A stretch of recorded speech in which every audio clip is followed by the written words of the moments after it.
안녕하세요. 저는 20대 후반의 여성입니다. 전 워낙 활달하고 주위 사람들과도 금세 친해질 정도로 친화력이 좋은 편인데요.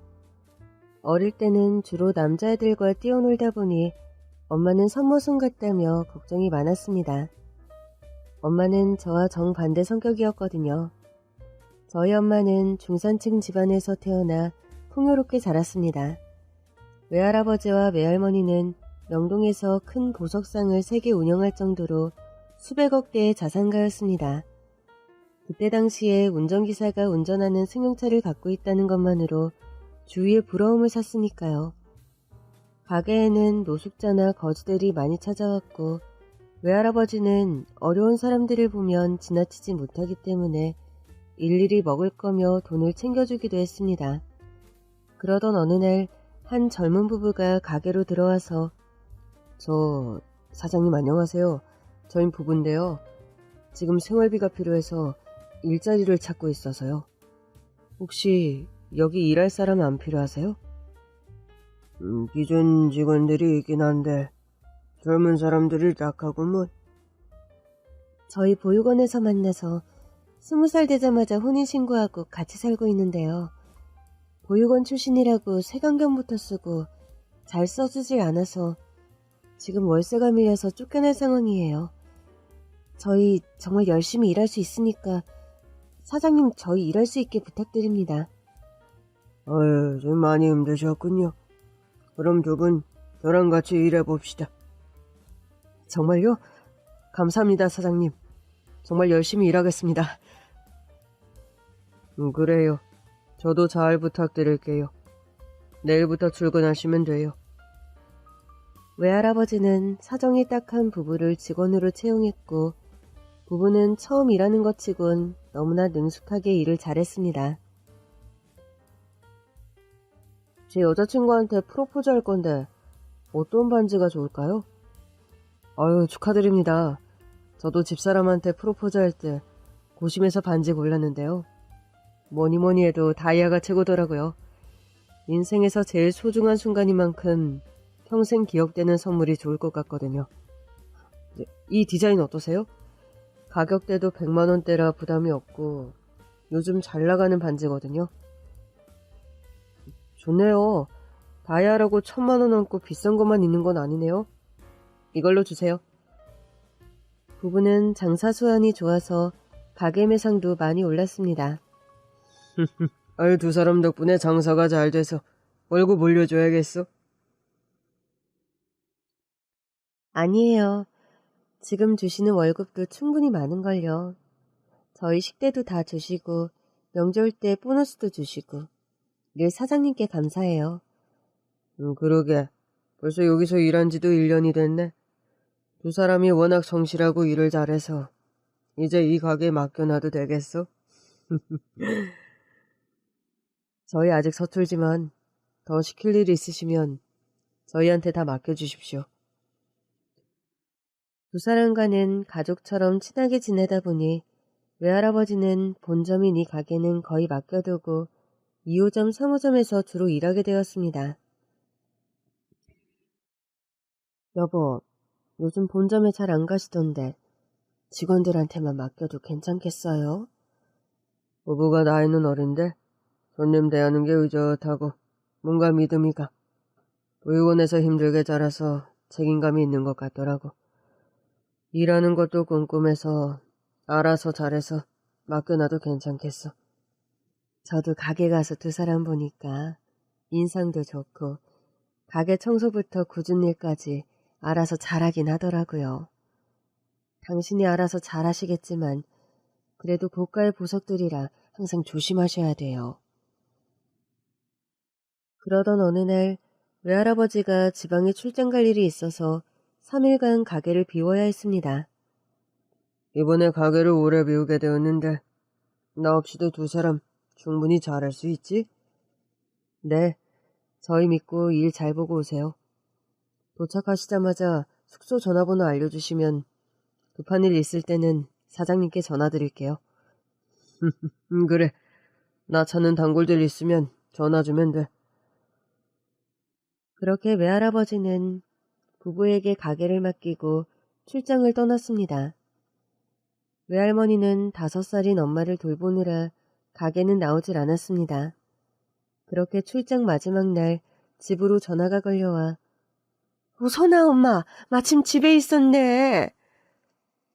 사장님, 어쩐 일로 전화를 주셨어요?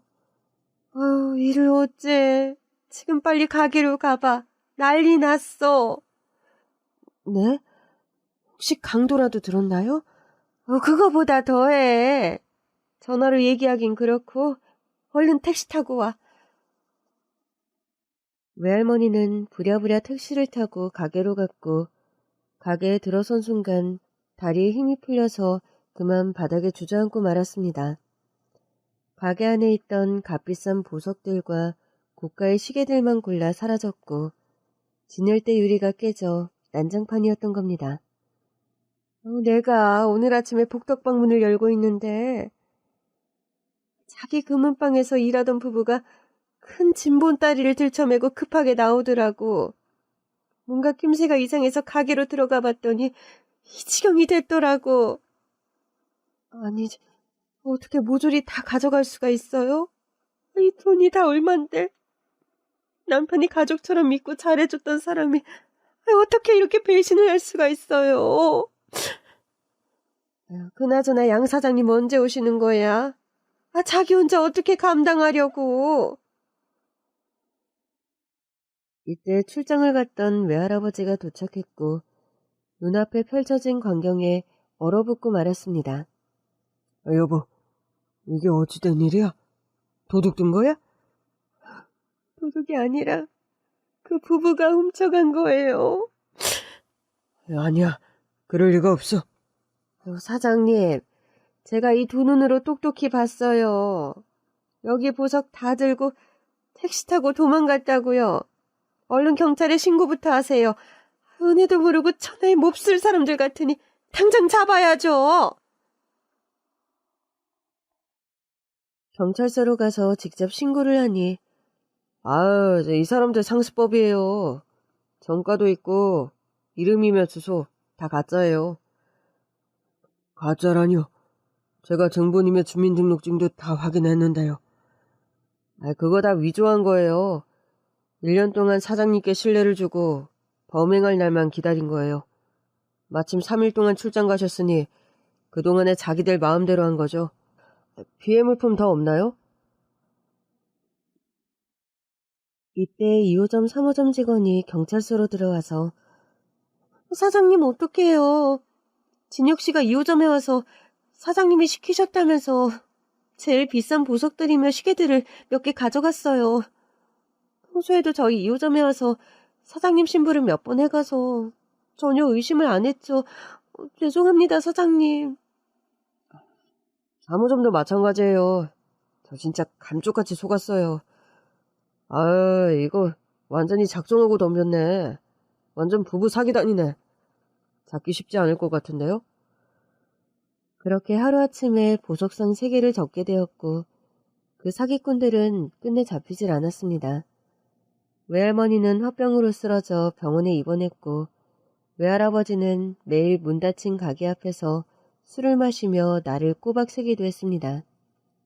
결국 두 분은 지병을 앓다가 세상을 떠나셨습니다. 6살인 엄마는 고아가 되었고 시골에 계신 친할아버지 집에서 살게 되었습니다. 에이, 불쌍한 것. 선아야, 이제 여기서 우리랑 같이 사는 거야? 엄마, 아빠, 언제 와요? 멀리 여행 가서 참 후에 올 거야. 엄마, 아빠 보고 싶어도 잘 참을 수 있지? 네, 그럼요. 할머니, 이 목걸이 아빠가 만들어주셨는데요. 꽃처럼 예쁘게 자라라고 양선아 제 이름 새겨주셨잖아요. 항상 이 목걸이 걸고 있으라고 했어요. 목걸이 걸고 있으면 엄마 아빠 빨리 올 거예요. 엄마는 어린 마음에 부모님이 먼 여행을 간 줄로 알고 매일 마당에서 부모님을 기다렸습니다. 조부모님 밑에서 그늘없이 밝게 자라 어느새 중학생이 되었습니다. 할아버지 할머니는 이제 연세가 드셔서 농산일을 하는 게 힘들어 엄마가 농산일과 집안일을 맡아 했습니다. 할머니, 죽 썼으니까 좀 드세요. 왜 이렇게 식사를 못 하세요? 입맛이 없네. 이거 넘어가. 할미는 배 안 고파. 이렇게 안 드시면 큰일 나세요. 제가 토종닭 사와서 백숙 끓여드릴게요. 아유, 아서라. 힘들게 뭘 그런 걸 만들어. 늙은이들 손에서 크니 네가 고생이 많아. 할머니, 할아버지가 저한테 얼마나 잘해주시는데. 저 이만큼 잘 키워주셨잖아요. 농사 지은 거로 생활비를 해결해야 돼서 엄마는 리어카에 농사 지은 채소며 쌀을 싣고 동네 구석구석 팔러 다녔습니다. 사장님, 배추 안 필요하세요? 이거 직접 농사 지은 거라 무농약에 달고 맛있어요. 싸게 드릴게요. 아유, 아직 새파랗게 어린 학생 아니야. 부모님 어디 가셨어? 기특하네. 부모님 장사도 다 돕고. 아, 이거 저 혼자 장사하는 거예요. 싸게 드릴 테니 구경이라도 해보세요. 어머, 아유, 너 혼자 하는 거라고? 아유, 안 됐네. 안 그래도 우리 식당은 매일 겉절이 김치 담아야 해서 배추랑 무, 다른 야채들도 사야겠네. 아유, 배추가 싱싱하고 좋네. 아이, 사장님 감사합니다. 제가 최고 좋은 걸로만 드릴게요. 그렇게 리어카로 채소를 팔러 다니다 보니 알려져서 단골도 많이 생겼습니다. 할머니, 오늘 장사 잘 돼서 소고기 좀 사왔어요. 이거 드시면 기운 좀 나실 거예요. 아, 이 비싼 걸 왜 사왔어? 한 푼이라도 더 아껴야지. 할머니, 할아버지 병원비 아끼신다고 치료도 안 받으시고 약만 드시는데 먹는 거라도 잘 드셔야죠. 늙어서 생기는 병은 병원에 가서도 못 고쳐. 할아버지는 위가 안 좋아서 소화를 못 시켜 음식을 잘 못 드셨습니다. 어지럼증 때문에 하루 종일 누워서 지냈고 할머니는 원래 허리와 무릎이 안 좋으셨는데 더 도져서 제가 옆에서 부축을 해줘야 기본 생활이 가능했습니다. 할아버지 할머니 병수발하느라 엄마는 중학교만 졸업하고 경간호와 장사에 더 매진했습니다. 할머니, 제가 돈 많이 벌어서 할머니 무릎 수술 꼭 시켜드릴게요. 조금만 기다리세요. 지금 적금 들고 있거든요. 아, 이 늙은이들 수발 드느라 고등학교도 못 가고. 미안하구나. 너한테 짐만 대고. 아, 또 왜 그러세요? 할머니, 할아버지가 옆에 계셔서 제가 얼마나 든든하고 힘이 나는데요. 그러니 오래오래 건강하게 제 옆에 계셔야 돼요. 엄마가 19살이 되었을 때 할아버지는 치매를 앓으셨고 증세가 더 심해졌습니다. 갑자기 대문 밖으로 뛰어나가서 온 마을을 돌아다니며 겨우 찾은 적도 있고 배고프다며 밥솥 안에 손을 집어넣어 밥통째로 밥을 허겁지겁 먹기도 했습니다. 할머니와 엄마 얼굴도 못 알아보셨어요. 그러던 어느 날 할머니가 낮잠을 주무시고 엄마가 밭에 일하러 간 사이 할아버지가 잠긴 문고리를 뜯고 집 밖으로 나갔습니다.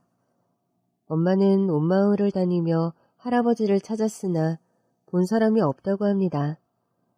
평소에는 이 마을을 벗어나지 않아서 금세 찾을 수 있었는데 이날은 늦은 밤까지 할아버지를 본 사람이 없었습니다.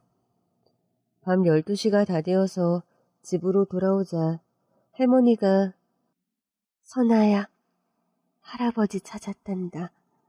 아까 경찰서에서 전화 왔어. 정말요? 진짜 다행이다. 할아버지 영영 못 찾는 줄 알고 얼마나 무서웠는데. 할미는 못 움직이니까 얼른 내 경찰서로 가봐. 이장님이 경찰서까지 차 태워주실 거야. 집 앞에서 너 오기만 기다리고 있었어. 네, 할머니. 문단속 잘하시고요. 저 얼른 가서 할아버지 모시고 올게요. 이장님이 트럭으로 경찰서까지 태워다 주셔서 빨리 도착할 수 있었습니다. 파출소에는 젊은 경찰 한 명이 있었고 할아버지는 의자에 누워서 주무시고 계셨습니다. 이분 보호자분 되시나요? 네, 저희 할아버지세요. 어떻게 파출소로 오시게 된 거예요? 슈퍼에서 신고가 들어와서 갔더니 어르신이 슈퍼에서 소리를 지르면서 난동을 피우셨더라고요. 자세히 보니 치매기가 있으신 것 같아서 우선 파출소로 모시고 온 겁니다. 다행히 손목 팔찌에 집 전화번호가 있어서 연락드린 겁니다. 아, 자주 사라지셔서 제가 십자수로 팔찌 만든 거예요. 오늘도 얼마나 찾아다녔는데 저희 할아버지 찾아주셔서 정말 감사합니다. 근데 할아버지 상태를 보니 시설에 입원하셔야 될 것 같은데 집에서 치매 환자 돌보는 게 보통 일이 아니잖아요. 사실 시설에 보낼 만한 형편도 안 되고 제가 할아버지 챙겨드려야죠. 그럼 이만 가보겠습니다. 그 경찰 덕분에 큰 사고 없이 무사하셔서 천만 다행이었습니다. 엄마가 읍내 장사하러 갈 때 항상 그 파출소를 지나게 되었고 몇 번 그 경찰과 마주쳤습니다. 안녕하세요. 오늘은 배추가 왜 이렇게 많아요? 제가 시장까지 리어카 밀어드릴게요. 매번 이렇게 도와주셔서 감사드려요. 선아씨 참 대단하세요. 힘들게 장사하면서 할머니 할아버지 돌봐드리는 거 쉽지 않잖아요. 요즘 같은 세상에 이런 효녀가 어딨어요? 정말 선아씨는 나라에서 상 줘야 된다니까요.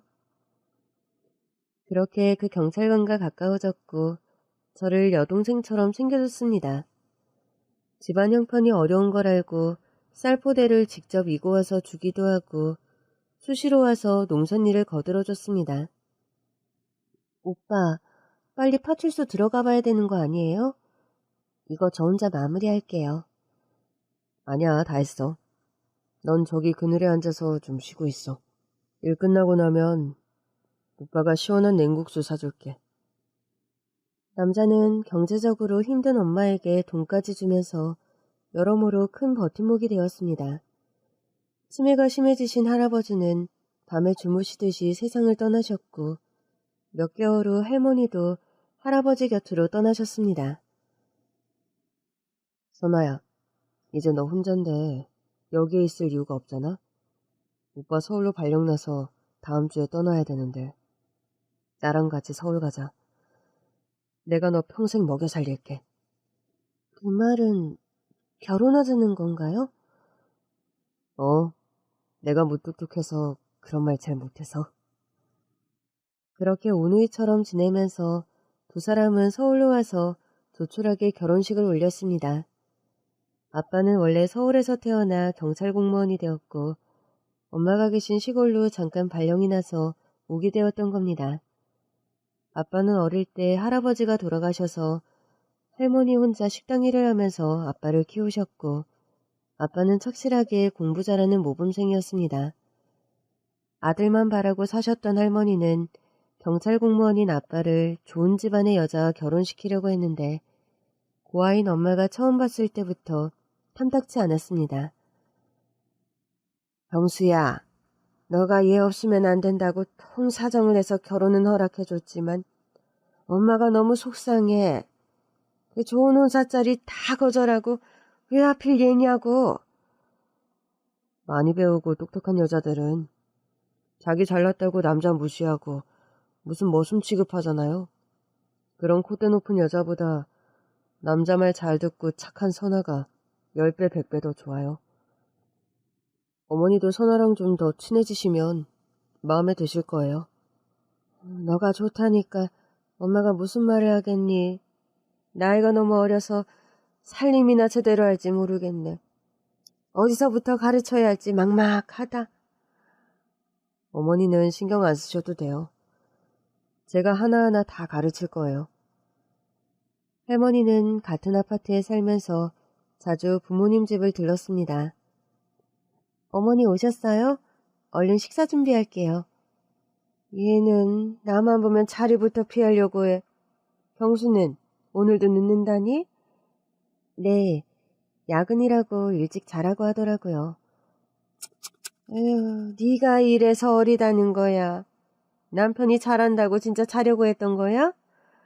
하루 종일 힘들게 일하고 들어오는데 자기 와이프가 자고 있으면 좋아할 남자가 어디 있겠니? 배고플 테니까 야식도 준비하고 그렇게 기다려야지. 그걸 일일이 다 알려줘야 되니? 네, 어머님. 근데 그 사람 성격이 자기가 말하는 대로 안 하면 기분이 안 좋은가 봐요. 몇 번 제 생각대로 행동했는데 화를 내더라고요. 화는 무슨. 경수걔가 얼마나 차분하는데 나한테도 한 번도 큰 소리 한 번 낸 적이 없이 착한 애라고. 너가 얼마나 답답하게 굴었으면 그 점잖은 애가 화를 냈겠니? 이거 경수 좋아하는 반찬이니까 냉장고에 넣어놨다가 식사 때마다 잘 챙겨줘. 그럼 난 가마.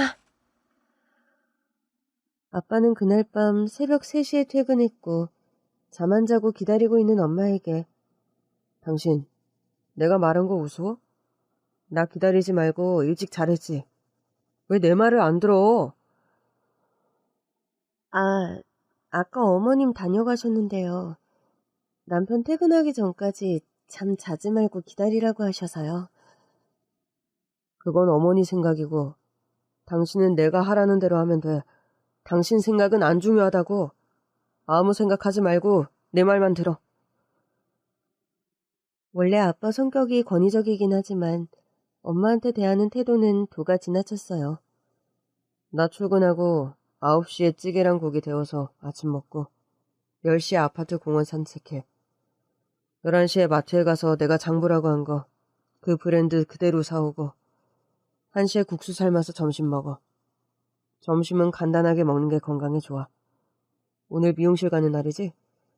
3시에 예약해서 원장한테 턱선까지 오는 짧은 단발로 머리 잘라달라고 해. 당신은 그 스타일이 제일 잘 어울려. 여보, 밥 먹고 장 보고 하는 건 제가 알아서 할 수 있어요. 이렇게 시간까지 정해서 체크하는 거 숨 막혀요. 뭐? 너 지금 나한테 반항하는 거야? 내가 하라는 대로 그냥 하라고. 무슨 말이 그렇게 많아? 어떤 남편이 자기 와이프한테 이렇게 신경 쓰고 챙겨줘? 나 같은 남편 만난 거 복인 줄 알아. 그리고 내가 말할 때 무조건 네 하라고 했지? 네, 알겠어요. 엄마는 아빠가 시키는 대로 무조건 복종해야 했고 조금이라도 다르게 하면 불호령이 떨어졌습니다. 외출했다가 집에 올 때는 시계를 보면서 약속한 시간에 와야만 했습니다. 지금 9시 2분이네? 내가 9시까지 오라고 했는데 내 말이 말 같지 않아? 여보, 나 제 시간에 오려고 엄청 뛰었어요. 죄송해요. 다음부턴 제 시간에 올게요. 손톱 검사해야지. 아빠는 심지어 엄마 손발톱까지 자기 마음에 드는 대로 바짝 깎아야 했고 매일 손발톱 검사를 했습니다. 여기 손톱 더 깎아. 흰 부분 안 보이게 바짝 깎아. 사람이 손톱이 깔끔해야 돼. 여자들 마귀 알몸처럼 손톱 기르는 거 딱 보기 싫어. 그 손톱 속에 균이 얼마나 많은데 보기만 해도 역겨워. 여보, 나 손톱까지 검사받는 거 자존감이 무너져요. 저도 성인인데 어린애처럼 이런 것까지 일일이 검사받는 건 좀 아닌 것 같아요. 당신 저한테 가스라이팅 하는 거라고요. 뭐? 가스라이팅? 요즘 당신 나한테 많이 대드네? 정신 차리게 손 좀 봐줘야겠어. 아빠는 엄마가 자기 말에 불복종하는 날엔 욕실에 몇 시간째 가두어 두었습니다. 당신은 이렇게 한 번씩 벌 줘야 정신 차리더라고. 거기서 내가 뭘 잘못했는지 A4 용지 앞뒤로 빽빽하게 반성문 써. 내가 조금 이따 검사해서 진정성이 없으면 다시 가둘 테니까 똑바로 잘 써. 여보, 제발 문 좀 열어줘요. 저 폐소공포증 있어서 너무 힘들어요. 3시간 후에 겨우 문을 열어줘서 나온 엄마는 실신해서 거실에 쓰러졌습니다. 몸도 못 가누는 엄마에게 아빠는 반성문을 읽게 하고 마음에 안 들면 다시 욕실에 가두기를 반복했습니다. 심지어 엄마가 외출하는 것도 못마땅한지 누구 만나러 가? 중학교 동창 만나러 가요. 최근에 연락처를 알아서 연락만 하고 지내다가 오늘 처음 동창생들 모이거든요. 거기 나가면 다들 자기 자랑하느라 정신없을 텐데. 당신은 자랑할 게 있어? 하나도 없잖아. 중학교 졸업해서 리어카로 채소 팔면서 할머니 할아버지 병간호하면서 살았잖아. 친구들은 다 대학 나와서 남편 잘 만나 돈도 어느 정도 많을 텐데. 당신 자격지심 들지 않겠어? 그 자리에 앉아있는 것 자체가 곤혹일걸? 그런 불편한 자리에 왜 나가?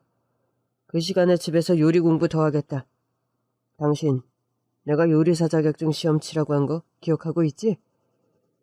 다음 달에 시험 쳐서 무조건 합격해야 돼. 떨어지면 어떻게 됐는지 알지? 이번엔 욕실이 아니라 베란다에 가둘 거야. 이래도 지금 친구 만나러 가고 싶어? 알았어요. 안 갈게요. 엄마는 아빠의 가스라이팅에 이제 적응이 된 나머지 화나는 마음마저 사라졌습니다. 엄마의 일거수일투족을 다 통제했던 아빠는 엄마에게 두려움의 존재였습니다. 연애할 때는 일일이 챙겨줘 든든하다고만 생각했는데 지금 생각해보면 엄마를 소유물로 생각한다는 걸 전혀 알 수가 없었습니다. 그러던 어느 날 아빠의 와이셔츠를 세탁하려고 주머니를 열어본 엄마는 너무 놀라 바닥에 풀썩 앉았습니다. 아빠가 웬 여자와 수영장에서 포옹을 하며 찍은 사진이었습니다. 아빠가 퇴근하고 들어오자 당신 와이셔츠 주머니 속에 사진 뭐예요? 누구예요? 아, 그거 회사 수련회 가서 같은 경찰서 동료랑 찍은 거야. 둘 다 술 취해서 가관이네. 아, 이 사진이 왜 거기 있지? 동료랑 너무 다정한 거 아니에요? 사진 한 장 가지고 왜 이렇게 예민하게 굴어? 나 바람 피면 아예 다리라도 부러뜨리겠네.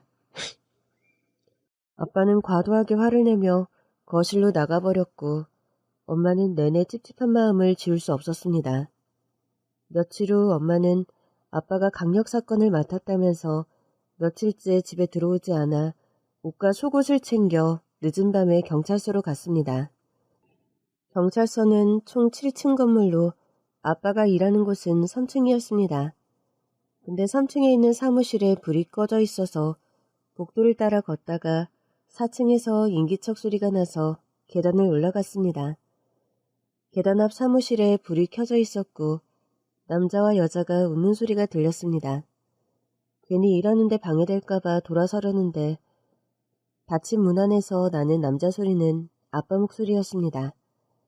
쿵쾅거리는 가슴을 겨우 진정시키고 문을 살짝 열어보니 사진 속의 그 여자가 아빠 무릎에 누워서 깔깔깔거리고 웃고 있었던 겁니다. 여보, 지금 뭐 하는 거예요? 아빠와 여자는 화들짝 놀라며 당신이 여기 무슨 일이야? 어머, 박경희님 와이프예요?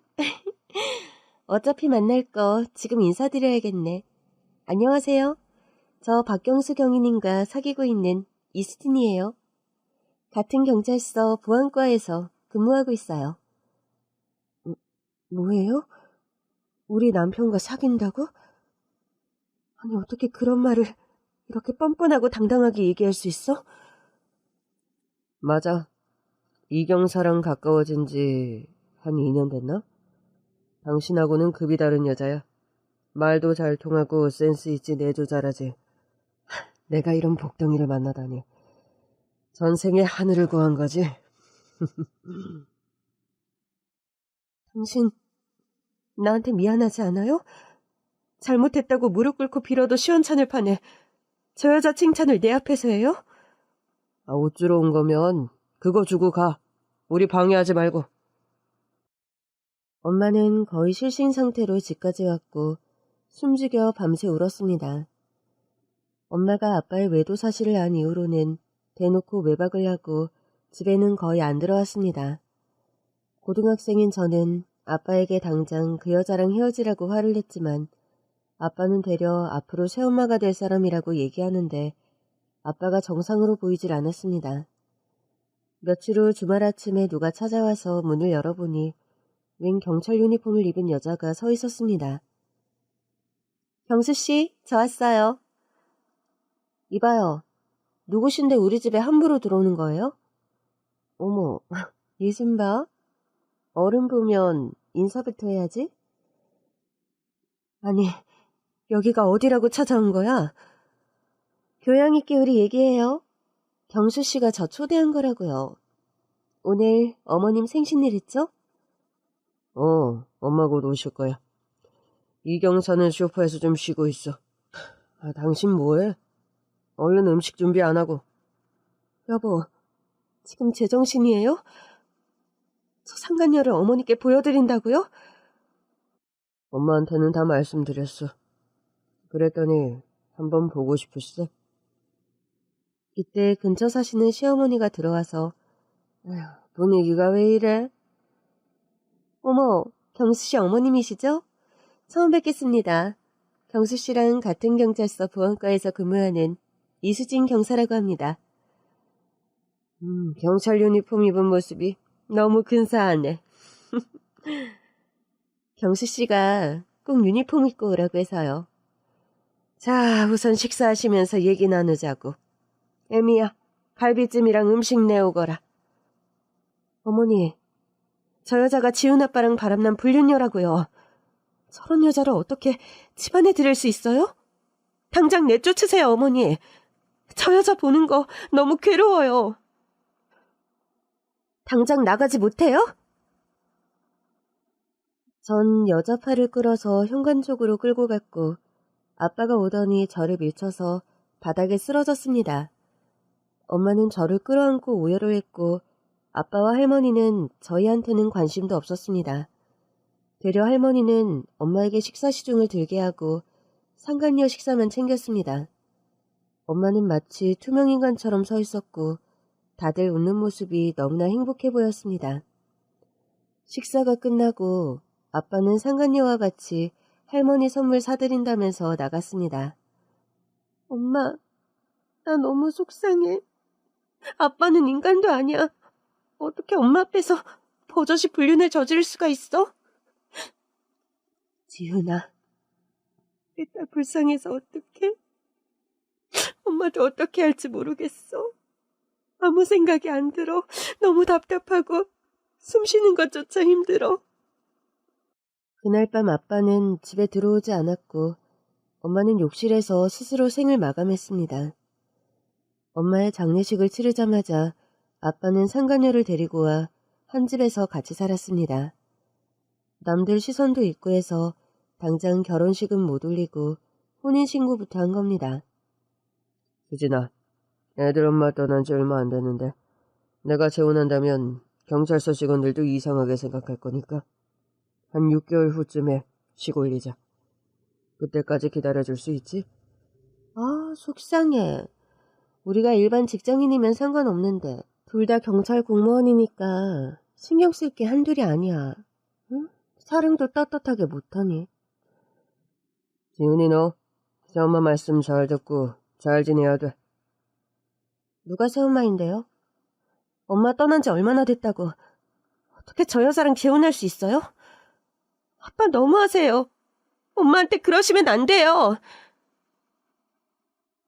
이게 어른한테 무슨 말버릇이야? 계모는 처음부터 내가 눈엣 가시였고 대놓고 저를 구박하기 시작했습니다. 제 밥은 어디 있어요? 네 앞에 있잖아. 그거 먹어. 아니, 이건 밥이 아니라 밥솥에 눌러붙은 누룽지잖아요. 먹기 싫으면 말고 무슨 말이 그렇게 많아? 밥을 안 줘서 굶는 일이 다반사고 차비를 안 줘서 학교까지 1시간 거리를 걸어 다녀야 했습니다. 그리고 계모는 손 하나 까딱 안 하면서 저한테 집안일을 다 시켰습니다. 큰 방, 작은 방, 다용도실까지 깨끗하게 청소해. 먼지 한 톨이라도 나오면 저녁밥 없어? 계모는 저를 괴롭히려고 작정을 하고 무릎을 꿇고 물걸레질을 하게 시켰고 세탁기도 못쓰게 해서 일일이 손빨래를 했습니다. 겨울에는 내 방만 보일러를 꺼서 패딩을 두세 개 껴입고 오들오들 떨면서 잠도 제대로 못 잤습니다. 아빠, 저 너무 힘들어요. 집안일하는 건 참고 하겠는데 제발 보일러 좀 켜주세요. 추워서 죽을 것 같아요. 집안이 추워봤자 얼마나 춥다고 엄살이야? 네 새엄마가 얼마나 알뜰하면 난방비 좀 맡겨보려고 그러는 거 아니야? 아빠, 그럼 저 학용품이랑 책 사게 돈 좀 주세요. 아줌마는 절대 돈 안 줘요. 저 차비도 없어서 학교까지 걸어가는데 학교에 도착하면 녹초가 돼요. 18살이면 네 용돈은 알아서 벌어서 써야 되는 거 아니야? 요즘 고등학생들 알바 많이 하잖아. 동기한 줄 모르고 그렇게 팍팍 쓰니 돈이 없지? 아빠 진짜 저한테 왜 그러세요? 하나밖에 없는 아빠 딸이라고요. 엄마 그렇게 보내고 저까지 잘못되면 어쩌려고 그러시는 거예요? 아줌마만 챙기고 전 안중에도 없잖아요. 여보, 지훈이가 고생 모르고 자라서 이렇게 버릇이 없나 보네요. 대체 친엄마한테 뭘 배운 거야? 뭐요? 우리 엄마에 대해서 함부로 말하지 마세요. 내가 뭐 어쨌다고 그래? 얘 좀 봐. 어디 눈을 부라리고 대들어. 계모는 제 뺨을 때렸고 전 울음을 터뜨렸습니다. 아빠와 저 여자 얼굴을 한시도 보고 싶지 않았고 가방에 대충 짐을 싸서 집을 나왔습니다. 너가 지금 가출한다고? 이 집에서 한 발짝 나가는 순간 다시는 못 들어올 줄 알아? 다시는 이 집에 올 일 없어요. 그 길로 전 가출을 했고 어디로 갈지 막막했습니다. 아빠의 불륜으로 엄마가 스스로 떠나고 계모의 구박을 피해 가출을 하는데 모든 것이 막막해 엄마 납골당에 찾아간 순간 이제 복수 시작해야지. 도와줄 거지? 엄마랑 똑같이 생긴 여자가 나한테 말을 거는 순간 내 인생이 180도 달라졌습니다. 엄마? 누구세요? 돌아가신 엄마랑 너무 닮아서 제가 순간 착각을 했어요. 착각할 수 있지. 너가 지훈이지? 나 엄마와 쌍둥이인 이모야. 너무 늦게 와서 미안해. 네? 쌍둥이 이모라고요? 엄마한테 얘기 듣기로는 어릴 때 부모님 일찍 돌아가시고 형제 없이 혼자 할머니 할아버지 밑에서 자랐다고 했어요. 당연히 엄마도 몰랐을 거야. 가난쟁이 때 아빠가 하시던 사업이 망하면서 빚쟁이들 몰려오고 집도 넘어갔대. 그래서 쌍둥이 둘 다 키울 형편이 안 돼서 날 미국으로 입양 보냈던 거야. 나중에 어른이 돼서야 양부모님이 얘기를 해줘서 나도 알았어. 언니가 있다는 걸 더 일찍 알았더라면 언니 얼굴이라도 볼 수 있었을 텐데. 그동안 언니를 찾으려고 한국을 수시로 들락거리면서 보육원이며 예전에 살던 동네며 엄청 찾아다녔어. 그럼 어떻게 엄마 소식을 알게 된 거예요? 정말 우연히 알게 되었어. 엄마를 찾으려고 경찰서에 왔는데 상담한 경찰이 너 아빠였던 거야. 내가 찾는 사람이 언니고 이름까지 얘기해줬는데 아빠는 그때 다른 직원과 얘기한다고 못 들었어. 내가 유일하게 알고 있는 게 언니 이름이었거든. 아빠가 나 입양 보내면서 목걸이에 언니 양선아라고 새겨주셨어. 맞아요. 엄마 이름이에요. 그리고 엄마도 이모랑 똑같은 목걸이가 있어요. 이거 엄마 유품인데 제가 가지고 있어요. 양선아라고 할아버지가 직접 새겨주셨다고 했어요.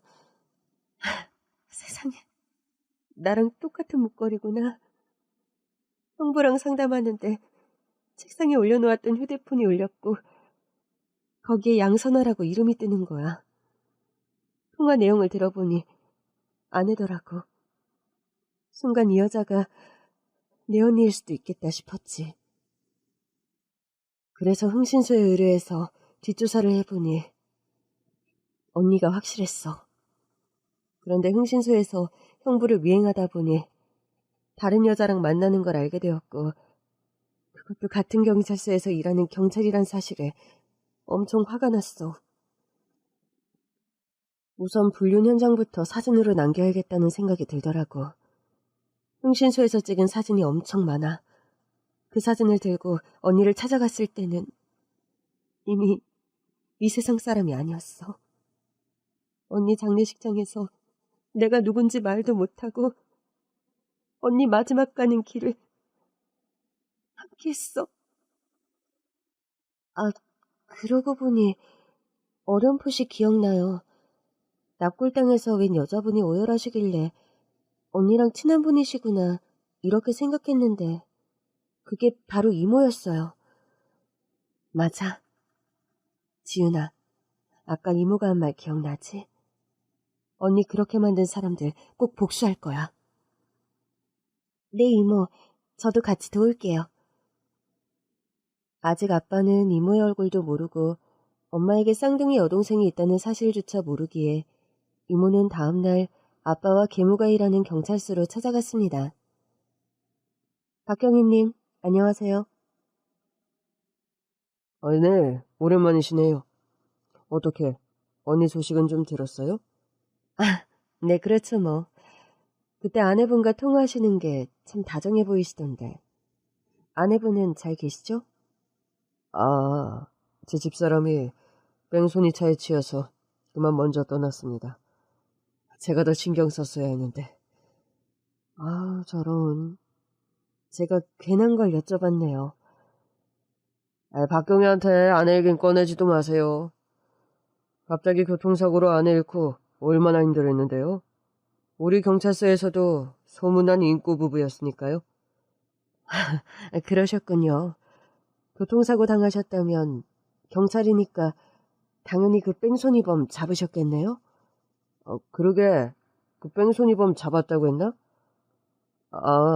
잡았는데 아직 젊고 합의금도 못 줄 정도로 사정이 딱해서 그냥 선처해줬어. 역시 우리 박경희는 보통 사람이 아니야. 어떻게 저렇게 원수를 용서하냐고. 법 없이도 살 만큼 정말 청렴하고 바른 사람이지. 후배들이 다 박경희가 롤모델이라잖아. 우리 경희는 덕망 있으신 분이군요. 이런 훌륭하신 경찰분을 알게 된 게 영광인걸요? 아유, 뭘 그렇게까지 쑥스럽게. 자네 표창장도 많이 받았잖아. 우수모범 경찰상도 받고 청소년들 강의도 다니고 있잖아.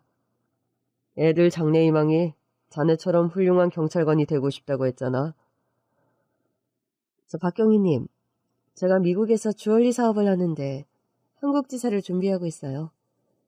투자자들 모시고 이번 주말에 파티를 하는데 경희님 꼭 초대하고 싶네요. 아이들과 가족들이 많이 오는데 경희님 강연을 부탁드리고 싶어요. 제가 그런 자리에 가도 괜찮을는지.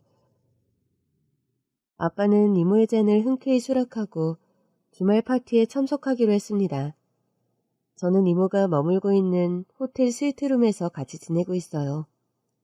알고 보니 이모는 미국에서 엄청 큰 주얼리 회사 대표더라고요. 양부모님이 운영하시던 사업을 물려받았던 겁니다. 이모, 오늘 아빠 만난 건 잘 됐어? 이모 계획대로 잘 되고 있어. 이번 주말에 파티가 있는데 아빠 보고 오라고 했거든. 그리고 경찰 동료들, 너희 계모도 같이 초대했지. 이모가 운영하는 글로벌 자선봉사 단체가 있어. 그날 각계각층에서 활동하는 유명 인사들이 올 거야. 자선 기부 파티거든. 아빠한테는 사업 투자 파티라고 거짓말했지. 그날 기자, 언론인들, 재벌 총수, 경찰총장님도 오셔. 우와, 이모, 인맥이 어마어마한데요? 미국에서 온 사업가라니까 다들 서로 소개시켜주고 호감을 나타내더라고. 아무튼 유명 인사들 앞에서 아빠의 실체를 낱낱이 밝힐 기회야. 이모, 아빠가 경찰이라 무슨 짓을 저지를지 몰라요. 조심하세요. 이모 괜찮아. 내 몸 하나 방어할 능력은 있어. 이모 이래봬도 유도 태권도 유단자야. 격투기도 배워서 웬만한 사람들은 거뜬히 이겨. 와, 이모 대단하시네요. 그 여자한테 엄마랑 제가 당한 거 생각하면 지금도 분이 안 풀려요. 한 가정을 파탄낸 그 여자도 똑같이 당해야 돼요. 맞아. 그런 나쁜 인간들은 똑같이 그 아픔을 겪게 해줘야 돼. 이모한테 다 생각이 있어. 주말 오전 호텔 립세션장을 빌려 파티 준비로 분주했습니다. 이모는 드레스를 입고 손님 맞이로 바빴고 저는 아빠가 못 알아보게 화장을 하고 긴 머리 가발을 썼습니다. 어서오세요, 박경희님. 동료분들도 오셨네요. 와, 이런 의리의리한 파티에 초대해 주셔서 감사해요. 야, 이런데 처음 와봐요. 음식들 많이 드시고 훌륭하신 분들 많이 오셨으니까 얘기 많이들 나누세요. 아유, 저기 검찰총장님 오셨네. 여보, 나 소개 안 해요? 저 박경수 경위 와이프예요. 아, 네. 경희님 재혼하셨군요. 같은 직장 동료인데 나 혼자 돼서 안 됐다고 챙겨주다가 서로 같이 살게 되었죠. 맞아요. 박경희님 와이프 교통사고로 그렇게 허망하게 가실 줄 누가 알았겠어요? 이 사람 아내분 잃고 너무 슬퍼하고 밥도 잘 못 챙겨 먹길래 일일이 다 챙겨주다 보니 평생 이 사람 옆에 있고 싶다는 생각이 들더라고요. 이런 게 모성이라고 할까? 네, 두 분 보기 좋네요. 곧 파티 시작하니까 저기 중앙 테이블에 앉으시면 됩니다. 아니, 투자자들이 오늘 주인공이니까 중앙에 앉아야 될 텐데. 우리가 앉아도 되나? 비록 언니는 못 찾았지만 박경희 님이 제 얘기 많이 들어주시고 큰 도움 됐어요. 저한테는 VIP 손님이에요. 현악단이 연주하고 파티장 중앙벽에 있는 대형 스크린에서는 아름다운 보성 영상들이 틀어져 있었습니다. 사회자의 진행으로 파티는 순차적으로 진행되었고 기자들은 사진 촬영과 노트북으로 취재 기사를 작성했습니다. 이모는 회사 대표로 단상에 섰습니다. 귀빈 여러분, 오늘 귀한 시간 내서 이 뜻깊은 자리에 참석해 주셔서 너무나 감사드리고 영광입니다. 우선 제 소개부터 하겠습니다. 제 이름은 제니고요. 갓난아이 때 친부모가 어려운 가정 형편에 저를 키울 수가 없어서 미국으로 입양을 보냈습니다. 경제적으로 안정적이고 따뜻하고 자상하신 양부모님 밑에서 전 잘 자랄 수 있었습니다. 그런데 어른이 돼서 양부모님이 저한테 충격적인 말을 해주셨어요. 저한테는 쌍둥이 언니가 있다고 하더라고요. 그래서 전 언니를 찾기 위해 한국으로 왔습니다. 그 과정에서 아주 좋은 경찰분을 만날 수 있었습니다. 바로 박경수 경위님이세요. 저기 중앙에 앉아 계시는데 다들 박수 부탁드려요. 사람들은 일제히 아빠를 보며 박수를 쳤고 아빠와 계모는 으쓱한 표정으로 기분 좋아 보였습니다. 바쁘신 중에도 제 언니 찾는 데 신경 쓰시느라 야근을 밥 먹듯이 하고 집에는 거의 못 들어갔어요. 이렇게 남의 일에 열정적으로 도와주시는 훌륭한 분이 있을까요? 제가 너무 존경해서 박경수 경위님의 일상을 촬영한 영상이 있어서 여러분들께도 보여드리고 싶습니다. 다들 스크린에 나오는 영상에 주목해주세요. 대형 스크린에는 흥신소를 통해 미행하며 촬영했던 아빠와 계모의 불륜 사진들과 몰래카메라로 촬영한 영상들이 공개되었습니다. 아니, 저게 뭐야? 박경이랑 이수진 경사? 둘이 바람 피운 거야? 어머머, 박경희님 와이프 살아계셨을 때부터 불륜 사이였던 거네. 아니, 경찰이 어떻게 저런 짓을...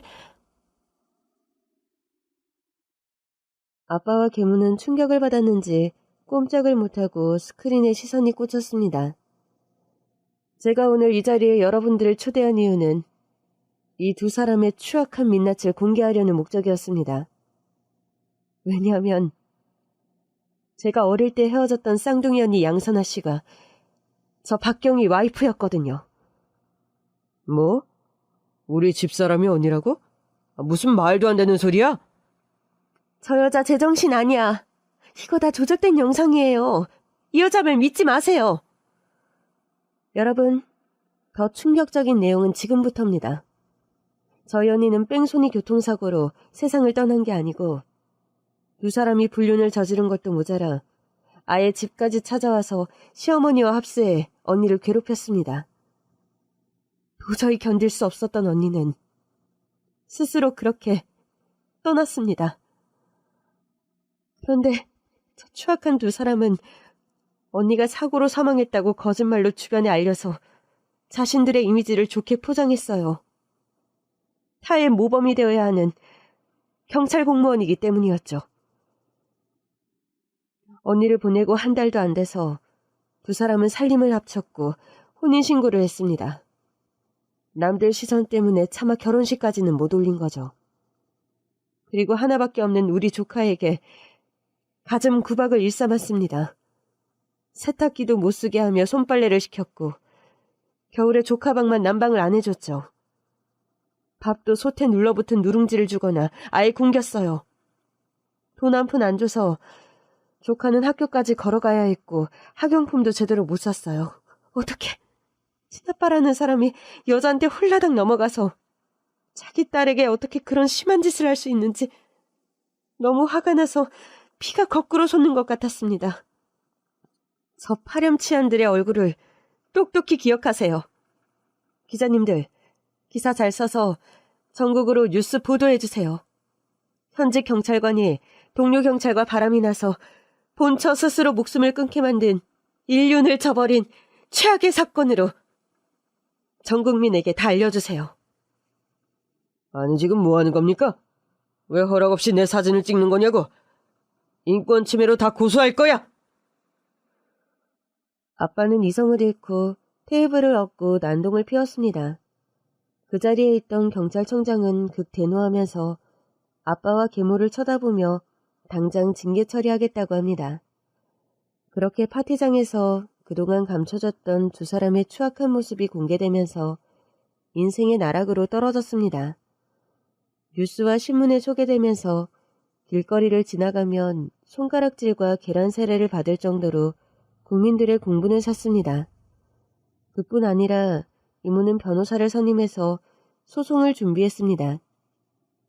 변호사님, 두 사람 다 경찰 공무원인데 무슨 죄목으로 경찰을 벗겨할 수 있을까요? 공무원들은 언행이나 행동에서 모범을 보여야 하는데 이런 짓을 저질렀으니 혐의손상 위반으로 소송 걸 수 있습니다. 두 사람에게 소송을 걸었고 결국 두 사람은 해직되었습니다. 경찰서에 짐 챙기러 갔던 아빠와 계모는 야, 이 더러운 것들! 어디 가서 경찰이었다고 절대 말하지 마! 한때는 존경했던 선배라는 게 너무 화가 나고 배신감 느껴져! 야, 선배한테 무슨 막말이야? 지금 이렇게 다 까발려진 상황에서도 선배 대접 받고 싶어? 나이도 나보다 2살 적은 게 당장 눈앞에서 다 사라져! 이수진 경사, 아니지. 이제 경찰도 아니니 수진 씨라고 해야 되나? 세상 고귀한 척 양심적인 척 그렇게 가식 떨고 사느라 얼마나 힘들었어? 어디 할 짓이 없어서 가정에 있는 동료 유부남과 바람을 피워? 더러워. 나도 피해자야. 박경희가 나 가스라이팅해서 넘어오게 한 거라고. 저 사람 자기 와이프한테도 가스라이팅 했거든. 이수진 씨, 제발 정신 차려. 결국 아빠와 계모는 해직된 후 서울에서 살 수가 없어서 시골로 갔습니다. 남의 밭에서 농산일을 하며 품삯을 벌어서 살았는데 돈벌이가 시원치 않자 계모는 야반도주를 했습니다. 충격을 받은 아빠는 거짓골로 다니며 이 집 저 집 다니며 밥동량을 하며 살고 있었습니다. 지은아, 형부 소식은 당분간 사람 시켜서 알아보고 있어. 지금 길거리에서 노숙하고 거지처럼 밥 얻어먹고 다니는 신세가 되어서 널 찾아온다거나 위협하는 일은 없을 거야. 그리고 이제 너도 대학 가야 되니까 이모랑 미국에 가서 공부하고 이모가 아는 주얼리 사업 같이 하면 좋겠어. 네, 이모. 저 이제 한국에 미련 없어요. 하늘에서 엄마도 이제 한이 풀렸을 걸 생각하니 기쁘면서 마음이 아리네요. 그래도 이모가 제 곁에 있어서 얼마나 행복한지 몰라요. 나도 그래. 세상의 가족은 너와 나 둘뿐이야. 저는 이모를 따라 미국으로 건너가 거기서 대학을 졸업하고 지금은 이모가 하시는 주얼리 사업을 같이 맡아 하고 있습니다. 긴 글 읽어주셔서 감사합니다.